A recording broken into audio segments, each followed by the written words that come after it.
पूरी दुनिया भारत को एक ओवरलोडेड फ्लाइट के एडिशनल वेट की तरफ देखती है। ओवरलोडेड प्राइस के एडिशनल वेट की तरह देखती है। भाई ये कौन सा वाला फॉर्मूला लगा दिया? प्लीज मुंह से सुपारी निकाल के बात कर रहे बाबा।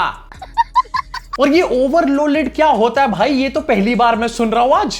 देखो यार, आगे बढ़ने से पहले मैं कहना चाहता हूं कि प्लीज एक फंड रेजर ड्राइव करते हैं सारे के सारे मिलके, और चीचा के लिए यहां पर 2-3 नॉन चाइनीज टेलीप्रॉम्प्टर का जुगाड़ करते हैं, नहीं तो रोज ऐसी छीछा लेदर होती रहेंगी हमारी। बात तो सही है। दोस्तों स्वागत है आप सब लोगों का इस चैनल के एक और नए वीडियो में। सोशल मीडिया की ट्रेंडिंग खबरें और इतने सारे ड्रामे के बाद, इतनी सारी एक्टिंग के बाद और हर जगह से 2-4 गालियां पड़ने के बाद फाइनली अब बीजेपी से कंगना दीदी को टिकट मिल चुकी है। जी हां, ऐसा लग रहा है कि शायद कंगना दीदी खुद भी एक्सपेक्ट नहीं कर रही थी कि मोदी जी देश के पापा जो है वो उनको टिकट दे देंगे। और अब जब टिकट मिल चुकी है तो उसके बाद उनका प्लान ऑफ एक्शन क्या है अभी आगे चल के आपको बताऊंगा, लेकिन उससे पहले आपको बताना चाहता हूं एक क्लिप के माध्यम से कि हो सकता है कि ये हमारे देश की एजुकेशन मिनिस्टर भी बन जाएं। जरा इस क्लिपिंग को देखिए। द प्राइज ऑफ कोर्स वो आजादी नहीं थी, वो भीख थी, और जो आजादी मिली है वो 2014 में मिली है।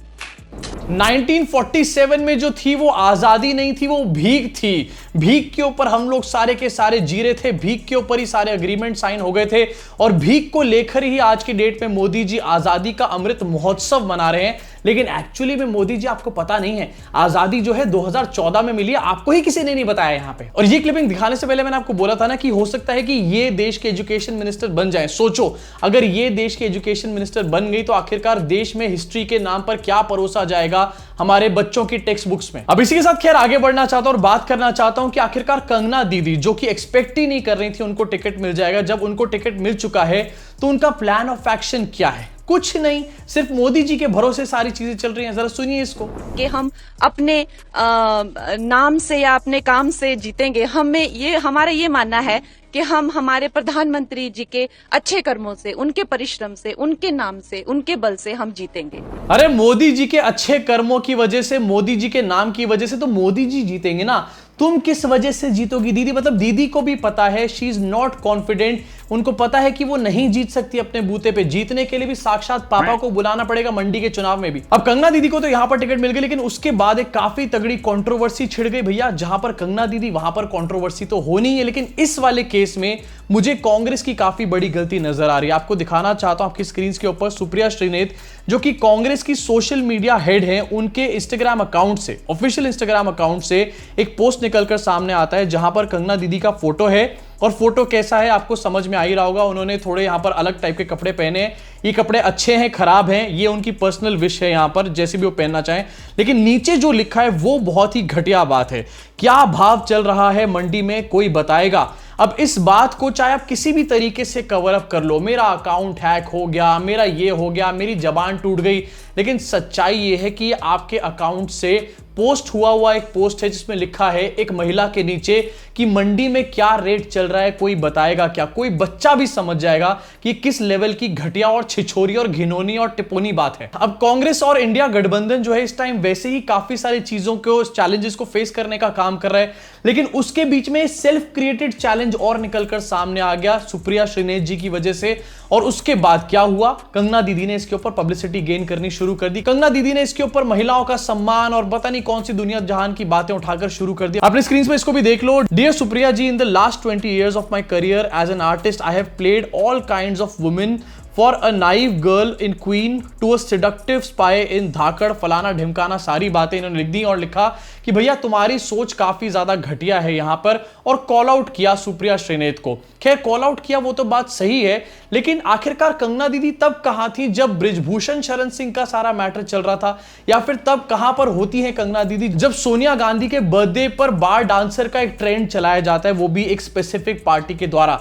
तब महिला का सम्मान याद नहीं आता इन लोगों को। अब कंगना दीदी तक तो ठीक है, लेकिन इसके बाद जागी कौन? नथुड़ा क्वीन यानी कि स्मृति ईरानी। आपको दिखाना चाहता हूं जो किसी मैटर में एक्टिवेट नहीं होती है। मणिपुर में चुप बैठी थी, बृजभूषण शरण सिंह चुप बैठी थी, लेकिन कंगना दीदी एकदम से प्रकट हो गई नथुड़े फुलाते फुलाते। और उसके बाद ये लिखती है the initiation into politics by fire Kangana team is not a reflection on who you are but what you have done and are capable of continuing to do for they can't fathom how to deal with women of steel march on to victory, विजयी भवा। अरे how to deal with women of steel, सबसे पहले मैं आपको बोलना चाहता हूं, अगर इतनी ही इंग्लिश आती है तो थोड़ी सी मोदी जी को सिखा दो।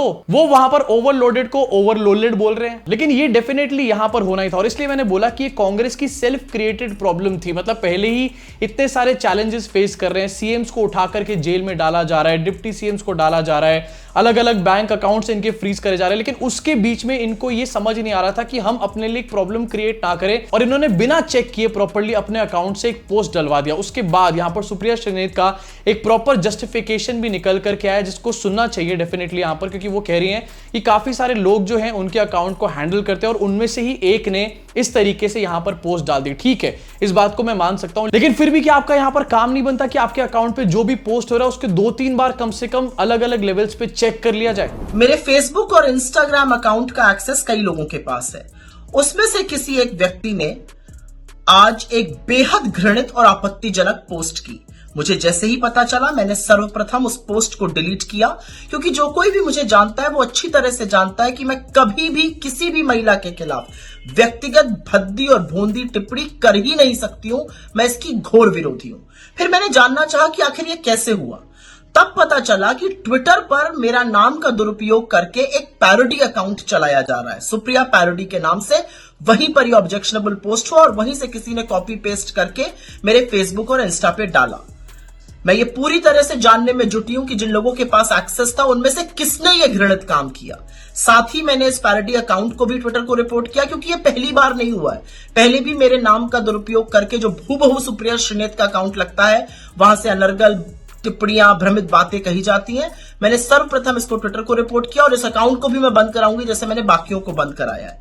लेकिन मैं यहां पे बिल्कुल बोलना चाहती हूं कि मैं किसी भी सूरत में सार्वजनिक जीवन में भद्दी भोंडी व्यक्तिगत टिप्पणियों के खिलाफ हूं।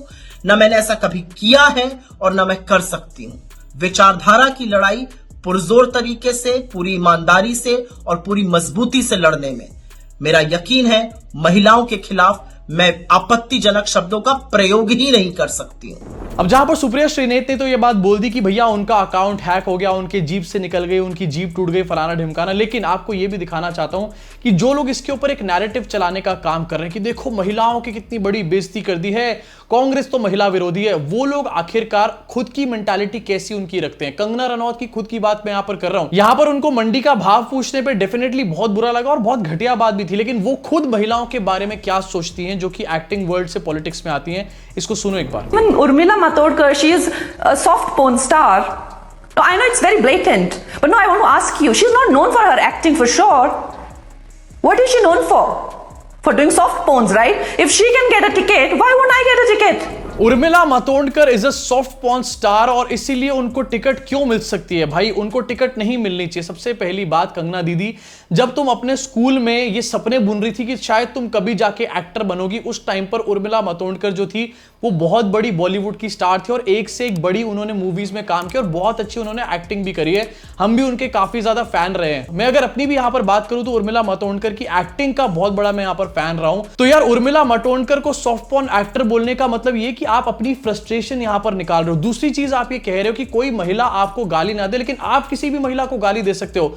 गजब की हिपोक्रेसी है भैया। वैसे इसी के साथ आपको दिखाना चाहता हूं कि कुछ और भी ऐसे अकाउंट्स हैं जो कि कांग्रेस कंट्रोल करती है या फिर कांग्रेस के समर्थक हैं, वो भी कंगना रनौत की बिकिनी फोटोज को ले लेकर अलग अलग पोस्ट कर रहे हैं और कह रहे हैं कि देखो भैया ये जो महिला है अब इसको सांसद बना दिया जाएगा, क्या ये महिला संसद में जाने के लायक है? यार कहना चाहता हूं दिमाग से ऐसे घटिया लोगों की कि भाई अपनी मेंटालिटी चेंज करने का काम करो। कोई महिला क्या कपड़े पहनती है या फिर क्या कपड़े नहीं पहनती, इससे ये डिसाइड नहीं हो सकता कि वो संसद में जा सकती है या फिर नहीं जा सकती। हाँ, किसी की आइडियोलॉजी कैसी है, कितनी घटिया है या फिर कितनी अच्छी है, वो डेफिनेटली यहां पर ग्राउंड्स हो सकता है डिसाइड करने के लिए, या फिर किसी के अंदर कितनी नफरत भरी हुई है जैसे कि हमारी साध्वी प्रज्ञा ठाकुर थी, ये डेफिनेटली क्रिटिसिज्म का पॉइंट हो सकता है। लेकिन कोई भगवा कपड़े पहने, पूरी तरीके से अपने आप को ढक ले, या फिर कोई बिकनी पहने, मेंटालिटी किसी की भी चीप और घटिया हो सकती है और वो चीज डेफिनेटली क्रिटिसिज्म का पॉइंट है, ना कि उनके कपड़े। इसी के साथ अब मैं आगे बढ़ना चाहता हूं और क्योंकि बीजेपी आईटी सेल बहुत ज्यादा इस चीज के ऊपर हल्ला मचा रहा है कि देखो महिला सम्मान जो है उसके ऊपर बात आ गई है और कंगना रनौत को कैसे ये सब बोल दिया, वो सब लोग आखिरकार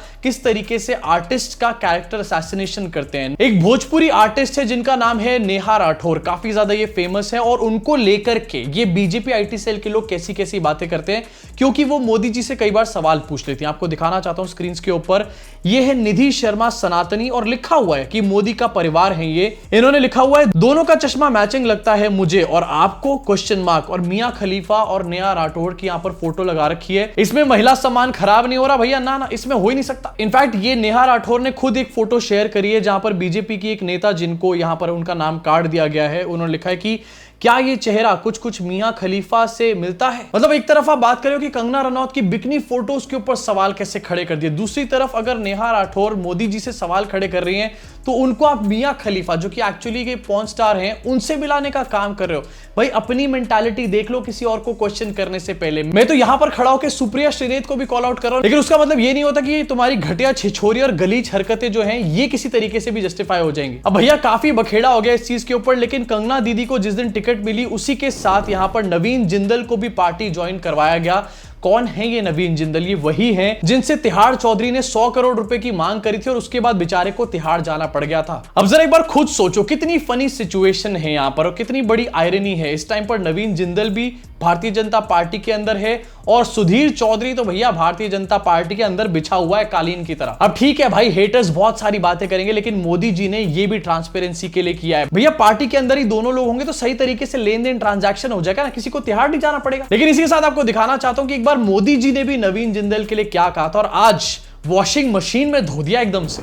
बहुत बड़ा अवसर बन गई है। कोयले से भी चोरी करना देश के नेताओं ने नहीं छोड़ा। भाइयों बहनों, ये कोयले को भी चोरी कर गए। ऐसे नेताओं से आज आपकी बर्बादी हुई। कोयले से भी चोरी करना देश के नेताओं ने नहीं छोड़ा, नवीन जिंदल के लिए बोला गया था। उसी नवीन जिंदल को यहां पर मालाएं पहना रहे हैं।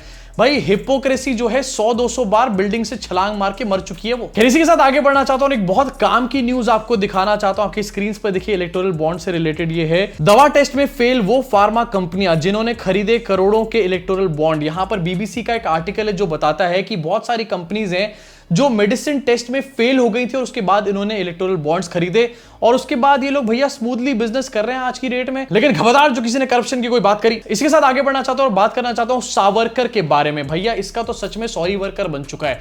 रिसेंटली एक फिल्म रिलीज हुई थी, जिस दिन फिल्म रिलीज हुई पहले ही पनौतियां लग गई, क्योंकि उसी दिन अरविंद केजरीवाल भी अरेस्ट हो गए और न्यूज में किसी ने इनको नहीं पूछा। लेकिन अब पता क्या चल रहा है कि एक्चुअली उसके बाद भी इनको कोई नहीं पूछ रहा है। अपने स्क्रीन पर देखिए, रणदीप हुड्डा ने ग्राफिक शेयर किया और ये कहा है कि बाय वन गेट वन का ऑफर चल रहा है इसकी टिकटों के ऊपर। मतलब इनकी टिकट कोई खरीद नहीं रहा, इसलिए अभी टिकटों को फ्री में बांटने का काम कर रहे हैं। चलो भाई ठीक है, समझ में आता है। टिकट फ्री में बटेंगी तो लोग फिल्म देखेंगे, ऐसा जरूरी नहीं है। आपको दिखाता हूं आपकी स्क्रीन के ऊपर, ये मैंने पूरा स्क्रीन रिकॉर्ड करके रखा है। मेरे आसपास के एरिया में एक सिनेमा हॉल है, 1+1 टिकट होने के बावजूद भी एक भी सीट यहां पर ऑक्यूपाइड नहीं है। एक भी बंदा यहां पर फिल्म नहीं देखना चाहता है, सारी की सारी सीटें खाली पड़ी। और एक नहीं बल्कि सारे शोज, सुबह से रात तक के जितने भी शोज हैं सारे के सारे यहां पर खाली पड़े हैं। 1+1 के बावजूद भी यहां पर कोई फिल्म नहीं देखने जा रहा। अरे कम से कम 2-3 कुत्तों को ही भेज दो फिल्म देखने के लिए। इसी के साथ आगे बढ़ूंगा और आखिरी खबर आपको दिखाना चाहूंगा जो आपको काफी हंसाने का भी काम करेगी। भैया अजीब कॉमेडी चल रही है हमारे देश के अंदर। जेपी नड्डा जो है बीजेपी के चीफ, उनकी बीवी की टोयोटा फॉर्च्यूनर चोरी हो गई है। दिल्ली का लॉ एंड ऑर्डर जो है वो बीजेपी के अंडर है और बहुत बढ़िया दिल्ली का लॉ एंड ऑर्डर है। ऐसा लॉ एंड ऑर्डर है कि बीजेपी के ही जो प्रेसिडेंट हैं उनकी वाइफ की गाड़ी चोरी हो जाती है। यहां पर अमित शाह कह रहे थे कि यूपी में जो महिलाएं हैं वो आधी रात को भी सोना पहनकर घूम सकती हैं, कोई टेंशन नहीं है, इतना बढ़िया लॉ एंड ऑर्डर यहां पर होगा। अरे अमित शाह जी, कम से कम दिल्ली का तो ठीक कर लो लॉ एंड ऑर्डर। इसी के साथ इस वीडियो को यही खत्म करना चाहूंगा। अब आपका क्या रिएक्शन है इस न्यूज के ऊपर, बाकी सारी खबरों के ऊपर, कंगना रनौत की एक्चुअली में कंट्रोवर्सी के ऊपर आपका क्या रिएक्शन है, नीचे कमेंट सेक्शन में अपनी भड़ास को पूरी तरीके से निकाल डालो। आपकी होली कैसी रही ये भी मुझे बताना नीचे कमेंट सेक्शन में। अभी के लिए सिर्फ इतना ही, आपसे मुलाकात करूंगा अगले वीडियो में।